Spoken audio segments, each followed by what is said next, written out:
So hello friends, welcome back to another new video. तो finally guys pharmacy की जो admission process है वो स्टार्ट हो चुकी है। साथ ही में जो रजिस्ट्रेशन प्रोसेस है वो भी सीईटी सेल के वेबसाइट पे अब जो है वो स्टार्ट हो चुका है। इस वीडियो में गाइस मैं आपको डिटेल में स्टेप बाय स्टेप बताऊंगा कि कैसे आपको फार्मेसी एडमिशन प्रोसेस के लिए जो है वो अपना रजिस्ट्रेशन करना है, कौन सी कैटेगरी डिटेल्स यहाँ पे आपको जो है वो डालना पड़ेगा, कौन से डॉक्यूमेंट्स अपलोड करना पड़ सकता है, पूरी डिटेल में हम चीज़ें जो है वो देखेंगे। तो वीडियो पूरा एंड तक देखते रहिए। एंड अगर आप इस चैनल पर न्यू हो गाइस तो सब्सक्राइब जरूर से कर लेना, ताकि आपको टाइम टू टाइम सारे जो अपडेट्स है वो मिलते रहे। तो रजिस्ट्रेशन करने के लिए गाइस सबसे पहले आपको आना है सीईटी सेल के ऑफिशियल वेबसाइट पे। यहाँ पे आने के बाद गाइस आपको क्लिक कर लेना है एडमिशन प्रोसेस AY 24-25 पे।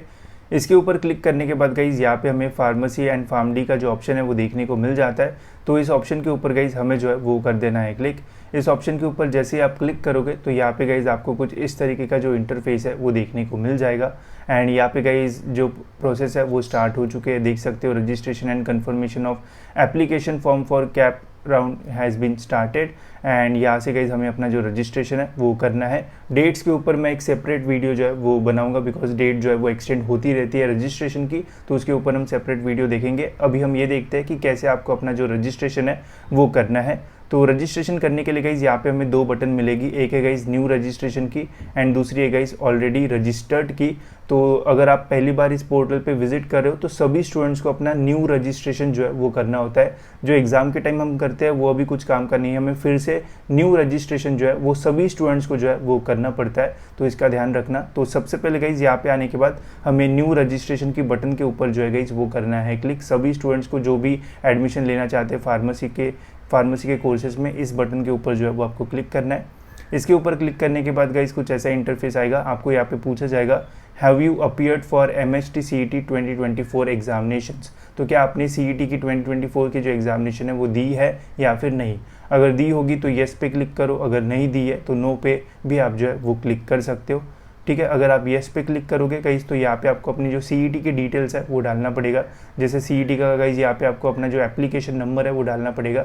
अब ये एप्लीकेशन नंबर आपको जो है वो आपका जो मार्कशीट है या फिर जो हमारा एडमिट कार्ड होता है उसके ऊपर आपको जो एप्लीकेशन नंबर है वो मिल जाएगा, वो आपको यहाँ पे जो है वो डालना है। फिर यहाँ पे आपको MHT CET का जो रोल नंबर है वो आपको यहाँ पे जो है वो डाल देना है। यहाँ पे लिखा हुआ है please enter your CET roll number in which you have obtain highest score. ठीक है, तो PCM या फिर PCB से दोनों से अप्लाई कर सकते हो, जिसमें भी आपको हाईएस्ट स्कोर है उससे आप यहाँ पे जो है वो अप्लाई कर सकते हो। यहाँ पे लिखा भी हुआ है। साथ ही में CET में आपका जो डेट ऑफ बर्थ क्या था वो आपको यहाँ पे जो है वो डालना है। एंड जैसे ही आप चेक CET डिटेल्स के ऊपर क्लिक करोगे तो आपकी जो CET के मार्क्स है वो यहाँ पे जो है वो आपको फैच होके देखने को जो है वो मिल जाएंगे। ठीक है, सपोज अगर आप एक ऐसे स्टूडेंट हो जिसने इस साल की CET एग्जामिनेशन नहीं दी है, बट अगर आपको नीट से अप्लाई करना है तो यहाँ पे अगर आप MHT CET पे नो करते हो तो यहाँ पे आपको नीट का भी जो ऑप्शन है वो देखने को मिलेगा। अगर MHT CET पे येस करते हो तो फिर नीट का जो ऑप्शन है वो आगे जो है वो देखने को मिलता है। वो कहाँ पे आएगा वो भी मैं आपको आगे जो है वो बता दूंगा। ठीक है, अगर फॉरेन स्टूडेंट्स वगैरह है तो यहाँ से जो है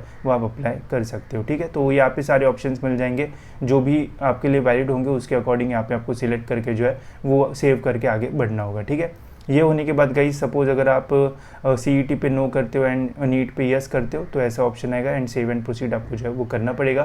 फिर गाइस यहाँ पे आपको अपनी जो पर्सनल डिटेल्स है वो फिल करना है। पर्सनल डिटेल्स में सबसे पहले तो गाइस यहाँ पे आपको अपना जो नाम है वो डालना है। 12th के मार्कशीट के ऊपर जैसे आपका नाम है वैसे सेम आप अगर यहाँ पे डालते हो तो बढ़िया रहेगा।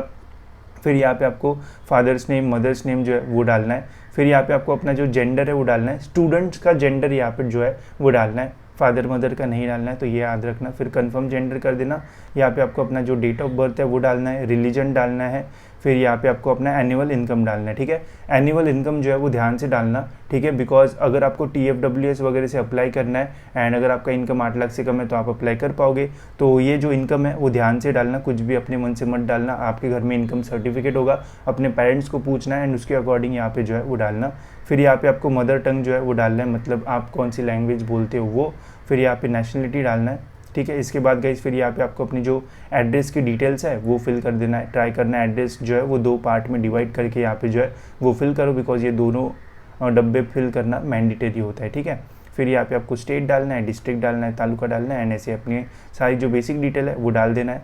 फिर यहाँ पे अपना मोबाइल नंबर डाल देना एंड मोबाइल नंबर डालने के बाद यहाँ पे आपको एक जो पासवर्ड है वो सेट करना है। तो पासवर्ड में कैपिटल लेटर, स्मॉल लेटर, @ वाले sign, special sign and number जो है वो रहना चाहिए। ऐसा पासवर्ड बना लेना, कंफर्म पासवर्ड कर देना ये वाला जो कैप्चा कोड है वो यहाँ पे जो है वो डाल देना एंड सेव एंड प्रोसीड के बटन पे जो है वो कर देना क्लिक। इसके ऊपर क्लिक करने के बाद गाइस जो मोबाइल नंबर आपने डाला होगा उस मोबाइल नंबर पे आपको एक जो OTP है वो आएगा, वो OTP आपको यहाँ पे डाल के वेरीफाई OTP पे ऊपर जो है वो क्लिक करना है एंड देन गाइस आपका यहाँ पे जो एप्लीकेशन नंबर है वो जो है वो जनरेट हो जाएगा। अब इसी एप्लीकेशन नंबर के बेसिस पे हमारी फर्दर पूरी जो एडमिशन प्रोसेस है वो होगी। तो इस एप्लीकेशन नंबर को जो है वो कहीं पे लिख के जो है वो रख देना, नहीं तो बहुत सारे लोग भूल जाते हैं जिसकी वजह से वो फिर से करना पड़ता है रजिस्टर एंड फिर वहाँ पे बोला जाता है कि this candidate has been already registered. तो ये मिस्टेक मत करना, इसका स्क्रीनशॉट लेके जो है वो ज़रूर रख देना, ठीक है। एंड आपको एक मैसेज भी आएगा टेक्स्ट मैसेज, उसमें भी आपका ये वाला जो नंबर है वो रहेगा, ठीक है। फिर गाइज यहाँ पे आपको proceed to complete application form का एक जो ऑप्शन है वो मिलेगा, इस बटन के ऊपर आपको जो है वो कर देना है क्लिक। इसके ऊपर क्लिक करने के बाद गाइज यहाँ पे आपको एप्लीकेशन आईडी जो अभी हमने जनरेट किया था ये वाला, वो आपको यहाँ पे डालना है एंड जो पासवर्ड हमने सेट किया था वो आपको यहाँ पे पासवर्ड डालना है। ये कैप्चा कोड यहाँ पे आपको एंटर कर देना है एंड यहाँ पे साइन इन के बटन के ऊपर गाइज आपको जो है वो कर देना है क्लिक।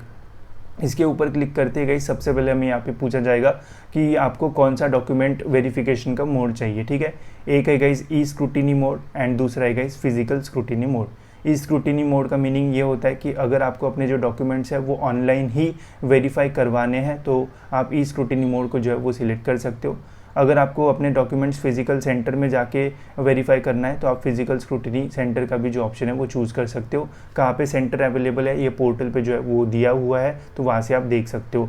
मेरी राय यही है कि ट्राई करो, अगर आप महाराष्ट्र के स्टूडेंट हो तो physical scrutiny he low, because ये स्क्रूटिनी में वेरिफिकेशन में बहुत ज़्यादा टाइम लगता है एंड एंडिंग तक जाता है एंड किसी किसी का होता भी नहीं है, तो इसका ध्यान रखना, ट्राई करना फिजिकली करो। अगर आप एकदम आउट ऑफ महाराष्ट्र हो या फिर आपके आसपास सेंटर है ही नहीं तभी जाके फिर ई स्क्रूटिनी का जो ऑप्शन है वो सिलेक्ट करना, वरना फिजिकल का ही जो है वो करना। अगर आप ई स्क्रूटिनी का ऑप्शन सिलेक्ट करते हो तो डायरेक्ट आगे बढ़ जाओगे। अगर आप फिजिकल स्क्रूटिनी का ऑप्शन चूज़ करते हो तो आपको यहाँ पे पूछा जाएगा कि कौन से डिस्ट्रिक्ट का कौन से सेंटर में जाके आपको अपने जो डॉक्यूमेंट्स है वो वेरीफाई करना है, तो यहाँ से आप सिलेक्ट कर सकते हो। सपोज़ करते हैं कि आपने 12 तारीख का स्लॉट यहाँ पे बुक किया, अगर आप उस दिन जा नहीं पाओगे तो आप 13-14 जब भी आपको जाना है तब भी आप जो है वो जा सकते हो। ऐसा मतलब ये नहीं है कि बुक करोगे उसी दिन आपको जाना पड़ेगा, अगर गलती से एक दिन मिस हो गया तो अगले दिन भी जो है वो जा सकते हो। ऐसा कोई जो प्रॉब्लम है वो नहीं होता है एंड आपके जो डॉक्यूमेंट्स है वो उसी दिन जो है वो वेरीफाई हो जाएंगे, बट ई स्क्रूटिनी में टाइम जो है वो लगता है, तो इसका ध्यान रखना, ठीक है। यहाँ पे फिल कर देना कौन सा आपको सेंटर चाहिए। फिर इसके बाद गाइज़ यहाँ पे आपको कुछ इतने जो स्टेप्स है वो देखने को मिलेंगे। तो अभी गाइज़ हमारा जो रजिस्ट्रेशन डिटेल्स है वो हमने फिल कर दिया एंड वो जो प्रोसेस है वो अब हमारी जो है वो कंप्लीट हो चुकी है, ठीक है। एंड अभी गाइज़ हमें जो रिमेनिंग स्टेप्स है वो कंप्लीट करना है। अब ये जो स्टेप्स है वो कैसे हम कंप्लीट करेंगे चलिए देखते हैं। तो सबसे पहले गाइज़ यहाँ पे हमें अपना जो कैंडिडेट टाइप है वो डालना है। तो यहाँ पे गाइज आपको डिफरेंट जो कैंडिडेट टाइप है वो देखने को मिलेंगे। अब कौन से कैंडिडेट टाइप से क्या मीनिंग होता है इसके ऊपर डिटेल मैंने वीडियो बनाया है, वो आप जाके देख सकते हो। यहाँ पे आपको देखने को भी मिलेगा, यहाँ पे लिखा भी हुआ है कि इसका मीनिंग क्या होता है। अगर आपने 10th एंड 12th महाराष्ट्र से किया हुआ है एंड अगर आपके पास महाराष्ट्र का एक तो डोमेसियल सर्टिफिकेट है या फिर अगर आपके पास महाराष्ट्र का बर्थ सर्टिफिकेट है तो आप टाइप ए में आओगे।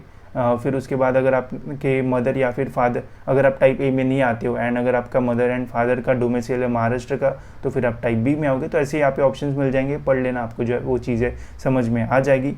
अगर आप आउट ऑफ महाराष्ट्र स्टूडेंट हो तो यहाँ पे डायरेक्ट आपको OMS का जो ऑप्शन है वो मिल जाएगा, आउटसाइड महाराष्ट्र स्टेट, ठीक है। अगर आप महाराष्ट्र के बाहर के स्टूडेंट हो तो इसके ऊपर आपको जो है वो करना पड़ेगा टिक। बाकी आपके अकॉर्डिंग जो जिसमें भी आप एलिजिबल रहोगे उसमें आपको जो है वो टिक करना पड़ेगा, ठीक है। ये होने के बाद गाइस फिर यहाँ पे हमें होम यूनिवर्सिटी की जो डिटेल्स है वो डालना है, जो कि बहुत ज़्यादा इंपॉर्टेंट होती है, जिसमें सबसे पहले गाइस यहाँ पे बताया गया है कि जो हम कैंडिडेट टाइप ऊपर सिलेक्ट करेंगे वही यहाँ पे जो है वो रिफ्लेक्ट करेगा, ठीक है। इसके बाद गाइस फिर यहाँ पे आपको कुछ डॉक्यूमेंट्स अपलोड करने के लिए बोला जाएगा, जिसमें आपको पहले यहाँ पे सिलेक्ट करना पड़ेगा। जैसे यहाँ पे select type of document required for uploading, ठीक है, मतलब टाइप ए को ए ही है, आप टाइप ए के ही स्टूडेंट हो, उसकी एलिजिबिलिटी के लिए यहाँ पे आपको डॉक्यूमेंट्स का ऑप्शन मिलेगा। जैसे आप यहाँ पे बर्थ सर्टिफिकेट अपलोड कर सकते हो या फिर डोमेसियल, तो यहाँ पे ड्रॉप डाउन मिलेगा, वहाँ पे आपको ऑप्शंस मिलेंगे, ठीक है। वैसे अगर आप OMS के स्टूडेंट हो तो उसके अकॉर्डिंग यहाँ पे आपको जो ऑप्शन है वो मिलेगा। तो सभी स्टूडेंट्स को यहाँ पे डिफरेंट ऑप्शन मिलेंगे, जैसे आप ऊपर ऑप्शन चूज करोगे वैसे यहाँ पे डिफरेंट जो ऑप्शन है वो आएंगे, ठीक है। जैसे यहाँ पे मैंने बर्थ सर्टिफिकेट जो है वो सिलेक्ट कर लिया। फिर यहाँ पे मुझे पूछा है कि select district from which candidate has pass 10th, तो मैंने मेरा 10th नागपुर से पास किया, आपने जहाँ से भी पास किया होगा वो आपको यहाँ पे जो है वो डालना है। फिर यहाँ पे बोला है कि आपने जो 12th है वो कहाँ से किया है, तो ये भी मैंने यहाँ पे जो है वो डाल दिया। फिर select taluka from which candidate has pass 12th और डिप्लोमा, तो ये भी मैंने यहाँ पे सिलेक्ट कर दिया। ठीक है, तो इसी के अकॉर्डिंग मेरा यहाँ पे होम यूनिवर्सिटी जो है वो अपडेट हो चुका है। ठीक है, तो आपको भी ऐसे करना है, 10th जहाँ से भी आपने पास किया होगा वो आपको डालना है, 12th जहाँ से भी आपने पास किया होगा वो डालना है। तो अपने आप गाइस यहाँ पे आपकी जो होम यूनिवर्सिटी है वो जो है वो अपडेट हो जाएगी एंड उसका जो नाम है वो आपको देखने को मिल जाएगा। फिर गाइज इसके बाद कैटेगरी डिटेल्स आपको यहाँ पे जो है वो डालना है। तो सबसे पहले पूछा जाएगा select category to which you belong. ठीक है, तो अभी यहाँ पे सारी ऑप्शंस आएंगे, ओपन हो गए तो ओपन पे टिक करना, कैटेगरी ओबीसी हो या फिर एससी हो, जो भी हो तो उसका ऑप्शन यहाँ पे आपको मिल जाएगा। एससी बीसी का भी ऑप्शन यहाँ पे आपको जो है वो देखने को मिल जाएगा। ठीक है, तो जैसे मैंने यहाँ पे ओबीसी पे टिक किया, ओबीसी यहाँ पे डाला, तो फिर गाइज मुझे यहाँ पे पूछा गया है select to which you belong, select caste मतलब सब कास्ट भी होता है ओबीसी के अंदर, तो वो यहाँ पे हमें जो है वो डालना है। फिर उसके बाद गाइज जैसे ओबीसी कैंडिडेट है तो उनको जो है वो कास्ट सर्टिफिकेट, कास्ट वैलिडिटी ये जो है वो लगता है, तो उसके बारे में यहाँ पे जो है वो पूछा गया है। अगर आप ओपन के रहोगे तो कास्ट सर्टिफिकेट वैलिडिटी इसके बारे में जो है वो आपको पूछा नहीं जाएगा, बस कैटेगरी स्टूडेंट्स को जो है वो ये पूछा जाता है। ठीक है, तो अगर आपके पास ओबीसी का कास्ट सर्टिफिकेट है तो अवेलेबल पे क्लिक कर देना। अगर आपने अप्लाई किया है बट अभी तक आपके पास नहीं आया है तो अप्लाइड बट नॉट रिसीव पे जो है वो क्लिक करना पड़ेगा, बट वहाँ पे फिर आपको जो रिसिप्ट मिली होगी उसकी जो डिटेल्स है वो डालना पड़ेगा। बट अगर आपके पास है ही नहीं तो फिर नॉट अप्लाइड के ऊपर आपको जो है वो क्लिक करना पड़ेगा। सेम नॉन क्रिमिनल भी आपको यहाँ पे लगेगी, ओबीसी में नॉन क्रिमिनल लगती है, एससी बीसी में लगता है, एससी वगैरह को जो है वो नहीं लगता है। ठीक है, तो जैसे आप ऑप्शन सिलेक्ट करोगे उसी की तरह गाइज यहाँ पे जो ऑप्शन है वो आपको आएंगे, तो इसका ध्यान रखना है। नॉन क्रिमिनल जो है वो मार्च 31, 2025 तक जो है वो वैलिड रहना चाहिए, तो अपडेटेड चाहिए। ठीक है, तो इसका भी ध्यान रखना। ये सारी डिटेल्स अपलोड करने के बाद आप सेव एंड प्रोसीड जो है वो कर सकते हो। इसके अलावा यहाँ पे मैंने ऑप्शन भी डाल रखे कि कैसे आपको जो है वो दिखेगा। अगर आप अप्लाइड बट नॉट रिसीव करोगे तो रिसिप्ट की यहाँ पे आपको जो डिटेल्स है वो डालना पड़ेगा। ठीक है, तो इसका जो है वो ध्यान रखना। फिर गाइज यहाँ पे आपको जो है वो स्पेशल रिजर्वेशन डिटेल्स जो है वो डालना है, जहाँ पे गाइज आप TFWS एंड ये सारी जो चीज़ें वो सिलेक्ट कर सकते हो। तो पहले यहाँ पे पूछा गया है पर्सन विद डिसेबिलिटी, कुछ भी डिसेबिलिटी होगी तो यहाँ पे येस या नो क्लिक कर सकते हो। अगर आपके पेरेंट्स डिफेंस वगैरह में है, कोई भी डिफेंस में है तो उसके बारे में आप यहाँ पे डिफेंस कोटा के लिए जो है वो अप्लाई कर सकते हो। यहाँ पे आपका जो एनुअल इनकम जो हमने ऊपर डाला था वही यहाँ पे जो है वो आ जाएगा। इसमें कुछ चेंजेस करना है तो फिर से रजिस्ट्रेशन में जो है वो चेंजेस करना पड़ेगा, तो ये आपको ये ऑटोमेटिकली इनकम यहाँ पे आपको जो है वो देखने को मिलेगा। अगर आपकी इनकम 8 लाख या फिर उससे कम है तो यहाँ पे आपको TFWS का जो ऑप्शन है वो मिल जाएगा। ठीक है, अगर आपको TFWS से अप्लाई करना है तो येस पे क्लिक कर सकते हो, अगर नहीं करना है तो नो के ऊपर भी आप जो है वो क्लिक कर सकते हो। ठीक है, वही अगर आप ओपन कैटेगरी यहाँ पे डालते तो यहाँ पे आपको EWS का जो ऑप्शन है वो भी आता कि EWS में आपको अप्लाई करना है या फिर नहीं। तो अगर आपकी इनकम 8 लाख या फिर उससे कम है तो ओपन वाले स्टूडेंट्स EWS में जो है वो अप्लाई कर सकते हैं। EWS क्या होता है वीडियो मैंने बनाया, लिंक डिस्क्रिप्शन में मिल जाएगी, वहाँ से आप जो है वो देख सकते हो। बट EWS के लिए आपको जो EWS का सर्टिफिकेट है वो जो है वो देना पड़ता है। ठीक है, तो इसका ध्यान रखना। ठीक है, बाकी TFWS का ऑप्शन यहाँ पे आपको मिल जाएगा। आर यू ऑर्फन, तो अगर हो गए तो येस पे क्लिक करना, नहीं तो नो पे क्लिक करना। ठीक है, फिर गाइज यहाँ पे आपको जो माइनॉरिटी डिटेल्स है इसके बारे में जो है वो पूछा जाएगा। ठीक है, अब माइनॉरिटी क्या होता है वो भी मैं आपको जो है वो बता देता हूँ। सपोज़ जैसे अगर आप महाराष्ट्र के स्टूडेंट हो तो महाराष्ट्र में गाइज मैक्सिमम जो लैंग्वेज बोली जाती है वो होती है गाइज मराठी, तो मराठी जो है वो मेजॉरिटी है। सपोज़ अगर आपकी जो मदर टंग है वो है हिंदी या फिर उर्दू है या फिर इंग्लिश है या फिर और कोई है, तो ये सारी जो लैंग्वेजेस है अदर देन मराठी, ये जो लैंग्वेजेस है वो माइनॉरिटी में आती है। ठीक है, तो अगर आपकी भी ये कुछ मदर टंग है हिंदी इंग्लिश या फिर और कोई एक्सेप्ट मराठी, तो आप माइनॉरिटी के लिए जो है वो अप्लाई कर सकते हो। बट आपके पास एक ऐसा डॉक्यूमेंट रहना चाहिए जिसमें लिखा होगा कि आपका जो मदर टंग है वो मराठी के अलावा और कुछ है। ठीक है, वही एक रिलीजियस माइनॉरिटी भी होती है जिसमें अभी महाराष्ट्र में मैक्सिमम जो रिलीजन है वो है हिंदू, तो अगर आपका रिलीजन हिंदू के अलावा और कुछ है तो वो माइनॉरिटी में आएगा, तो आप रिलीजियस माइनॉरिटी में जो है वो अप्लाई कर सकते हो। बट उसमें भी आपके पास एक डॉक्यूमेंट रहना चाहिए जिसमें शो किया होगा कि आप इस वाले माइनॉरिटी से जो है वो बिलोंग करते हैं। उसके लिए गाइज यहाँ पे वो प्रोफार्मा ओ वाला जो फॉर्म है वो भी आप जो है वो भर सकते हो प्रूफ करने के लिए, तो इसके ऊपर अगर आप क्लिक करोगे तो वो डॉक्यूमेंट आपको जो है वो वहाँ पे मिल जाएगा। जिनकी मदर टंग मराठी है एंड जिनका रिलीजन हिंदू है वो माइनॉरिटी में डायरेक्ट नो पे क्लिक करना, आप माइनॉरिटी में नहीं आओगे। बाकी अगर आप येस पे भी क्लिक करते हो तो यहाँ पे ऑटोमेटिकली जो है वो बताया जाएगा कि आप माइनॉरिटी के लिए जो है वो एलिजिबल हो या फिर नहीं। ठीक है, तो ये ध्यान से जो है वो टिक करना है एंड सेव एंड प्रोसीड के बटन पे गाइज फिर जो है वो आगे कर देना टिक। ठीक है, अब इसके बाद गाइज क्या प्रोसेस है वो देखने से पहले गाइज अगर आपको फार्मेसी के कॉलेजेस नहीं समझ में आ रहे कि कौन से कॉलेजेस आपको कितने परसेंटाइल पे मिल सकते हैं, तो हमने गाइज आपके लिए फार्मेसी के कॉलेजेस की जो लिस्ट है वो बनाई है, जिसमें आपको डिटेल में डिस्ट्रिक्ट वाइज फार्मेसी के कॉलेजेस के जो कट ऑफ्स है वो देखने को मिल जाएंगे। एंड ईजिली गाइज आप कॉलेजेस को जो है वो शॉर्टलिस्ट कर पाओगे। अगर आपको लगता है कि पुणे में 90 परसेंटाइल के आसपास के कॉलेजेस चाहिए तो यहाँ से आप इजीली जो है वो शॉर्टलिस्ट कर सकते हो। एंड आपको सारे जो कॉलेजेस है वो देखने की ज़रूरत जो है वो नहीं रहेगी। वही अगर आपको मुंबई के कॉलेजेस देखना है तो यहाँ से आप इजीली मुंबई के कॉलेजेस जो है वो देख पाओगे एंड देख पाओगे कि कितने परसेंटाइल पे कौन सा कॉलेज जो है वो आपको मिल सकता है। एंड इजीली आप जो कॉलेजेस है वो यहाँ से शॉर्टलिस्ट कर सकते हो। ऐसे आपको यहाँ पे अमरावती की लिस्ट मिल जाएगी, औरंगाबाद की लिस्ट मिल जाएगी, नागपुर की लिस्ट मिल जाएगी एंड नासिक की भी लिस्ट यहाँ पे आपको मिल जाएगी। साथ ही में ऑल ओवर महाराष्ट्र में जितने भी फार्मेसी कॉलेजेस है हाई टू लो वैसे भी गाइज आपको यहाँ पे जो लिस्ट है वो मिल जाएगी। तो अगर आपको फाइंड करना है कि आपके परसेंटाइल पे कौन सा कॉलेज आपको मिल सकता है एंड ईजिली देखना है तो आप ये लिस्ट जो है वो ले सकते हो, जिससे आप ईजिली अपने जो कॉलेजेस है वो शॉर्टलिस्ट कर सकते हो। जो लिंक है वो डिस्क्रिप्शन में, वहाँ से गाइज आप इन लिस्ट को लेके अपने कॉलेजेस जो है वो शॉर्टलिस्ट करना शुरू कर सकते हो। ठीक है, तो चलिए गाइज अब हम बढ़ते हैं नेक्स्ट प्रोसेस के ऊपर। इसके बाद गाइज फिर हमें यहाँ पे माइनॉरिटी डिटेल्स अगर हमने डाल दी तो अगर आप माइनॉरिटी डिटेल्स पे यस क्लिक करते हो तो यहाँ पे आपको माइनॉरिटी डॉक्यूमेंट्स के बारे में एंड डिटेल्स के बारे में जो है वो पूछा जाएगा। अगर नो पे क्लिक करते हो तो फिर ज़्यादा कुछ जो है वो पूछा नहीं जाएगा। ठीक है, फिर गाइज यहाँ पे हमें अपनी जो क्वालिफिकेशन डिटेल्स है वो डालना है। तो ये जो है वो ध्यान से डालना, ये बहुत इंपॉर्टेंट डिटेल्स होती है। सबसे पहले गाइज यहाँ पे हमें 10th का जो बोर्ड है वो डालना है, 10th का जो पासिंग ईयर है वो डालना है। ये आपको अपने 10th के मार्कशीट पे मिल जाएगा। 10th का सीट नंबर यहाँ पे आपको डालना है। फिर यहाँ पे पूछा गया है प्लेस ऑफ HSC बोर्ड। ठीक है, 12th का बोर्ड कहाँ पर था, इंडिया में था या एब्रॉड में था, तो इंडिया ही होगा मैक्सिमम लोगों का। फिर यहाँ पे HSC का बोर्ड चूज़ करना है, HSC का पासिंग ईयर, HSC का सीट नंबर, फिर candidate name on HSC marksheet. 12th के मार्कशीट पे जैसा आपका नाम था वो आपको यहाँ पे डालना है। HSC का स्टेटस क्या है, पास हो चुके हो या फिर फेल्ड कंपार्टमेंट जो भी होगा वो, अगर पास हो चुके तो पास पे क्लिक करो, फेल वगैरह कुछ हुए होंगे तो फिर क्लिक कर सकते हो, बट मैक्सिमम तो पास ही हुए होंगे। फिर इसके बाद गाइज यहाँ पे आपको 12th के जो एग्जामिनेशन के मार्क्स है वो डालना है। सबसे पहले फिजिक्स के मार्क्स डालना है, मार्क्स ऑफ 10 में जितने मार्क्स आपको मिले वो कितने आउट ऑफ मिले वो यहाँ पे आपको डालना है। अपने आप परसेंटेज यहाँ पे जो है वो आ जाएगा।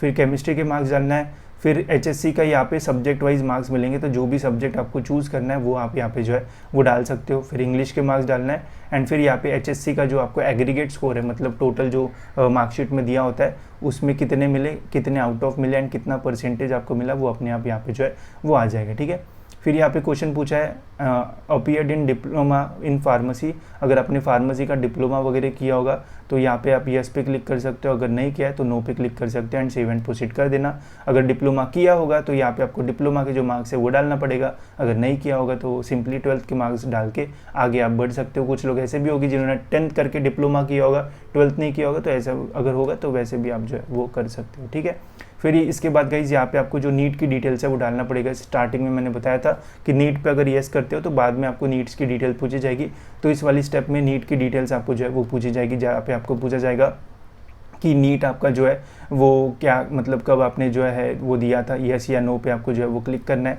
रोल नंबर यहाँ पे आपको जो है वो डालना पड़ेगा एंड फिर गाइज यहाँ पे आपको नीट का जो स्कोर कार्ड में जो डेट ऑफ बर्थ है वो डालना पड़ेगा। तो यहाँ पे नीट का जो स्कोर है वो आ जाएगा एंड जो लेटेस्ट नीट का स्कोर है गाइज वही यहाँ पे जो है वो आएगा, 23-22 का जो है वो नहीं आएगा। ठीक है, तो इसका ध्यान रखना। फिर गाइज यहाँ पे आपको अपना जो फोटोग्राफ है वो जो है वो अपलोड करना है। तो फोटोग्राफ अपलोड करने के लिए पहले यहाँ पे सिलेक्ट के ऑप्शन पे क्लिक करके फ़ोटो पे क्लिक करना, ओपन होगा, फ़ोटो चूज़ करके अपलोड करना एंड सेव करना, तो फोटो आ जाएगी। सेम फिर यहाँ पे ऑप्शन फोटो से सिग्नेचर पे क्लिक करना, सिग्नेचर अपलोड करके सेव एंड प्रोसीड करना, तो यहाँ पे आपका फोटो एंड सिग्नेचर जो है वो अपलोड हो जाएगा। ठीक है, तो फिर सेव एंड प्रोसीड पे जो है वो कर देना क्लिक।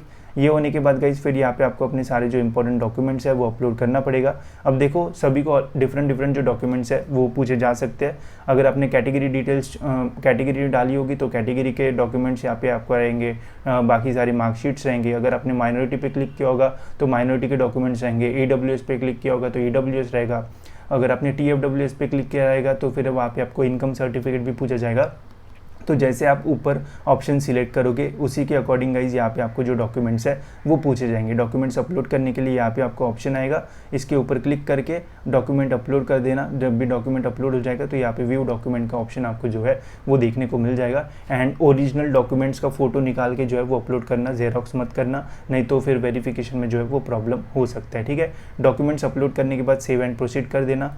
अब ऐसे स्टूडेंट जिन्होंने सीईटी की एग्जामिनेशन नहीं दी है, बस उन्हीं को जो है गाइज यहाँ पे पैसे जो है वो पे करना पड़ेगा। अगर आपने सीईटी की एग्जामिनेशन दी है तो फिर गाइज यहाँ पे आपको जो फीस है वो पे नहीं करना पड़ेगा। इसके अलावा सपोज अगर आपने एग्जामिनेशन के टाइम ओबीसी या फिर कैटेगरी डाला था एंड अभी एडमिशन के टाइम अगर आप ओपन से फॉर्म भर रहे हो तो फिर आपको एक्स्ट्रा 200-300 रुपये जो है वो लग सकते हैं। बाकी अगर आपने एग्जाम जिस कैटेगरी से दिए उसी कैटेगरी से एडमिशन ले रहे हो तो फिर आपको कोई भी पैसे नहीं लगेंगे। बस जिन्होंने सीईटी नहीं दी है, जो बस नीट से अप्लाई कर रहे हैं, बस उन्हीं को गाइज यहाँ पे जो पैसे है वो लगेंगे। ठीक है, तो ये जिनको नहीं लगेंगे पैसे वो ऑटोमेटिकली कंप्लीट हो जाएगा, जिनको लगेंगे उन्हें यहाँ पे जो पेमेंट है वो करना पड़ेगा। ठीक है, पेमेंट होने के बाद गाइस फिर आपको यहाँ पे अपना जो फॉर्म का स्टेटस है वो देखने को मिलेगा। यहाँ पे अपनी सारी जो डिटेल्स है वो अच्छे से जो है वो चेक कर लेना। एंड लेफ्ट हैंड साइड में आपको वहाँ पे प्रिंट एप्लीकेशन फॉर्म का भी जो ऑप्शन है वो मिल जाएगा। ठीक है, अब गाइस मैं आपको बताता हूँ कि डॉक्यूमेंट वेरिफिकेशन कैसे करना है। अब ये हमारा पूरा जो फॉर्म है वो फिल हो चुका है, 9th स्टेप तक हमारी जो चीज़ है वो कंप्लीट हो चुकी है। ठीक है, अब जिन भी स्टूडेंट्स ने फिजिकल स्क्रूटिनी जो है वो चूज़ किया होगा उन्हें कॉलेज में जो है वो जाके अपने जो डॉक्यूमेंट्स है वो वेरीफाई करवाना पड़ेगा। अब वो जो लिस्ट है वो आपको जो सेंटर है वो आप सेंटर की लिस्ट जो है वो वेबसाइट पे मिल जाएगी। एंड जब आप चूज़ करोगे वहाँ पे भी आपको पता चलेगा कि कौन से कॉलेज में जाके आपको अपने जो डॉक्यूमेंट्स है वो वेरीफाई करना है।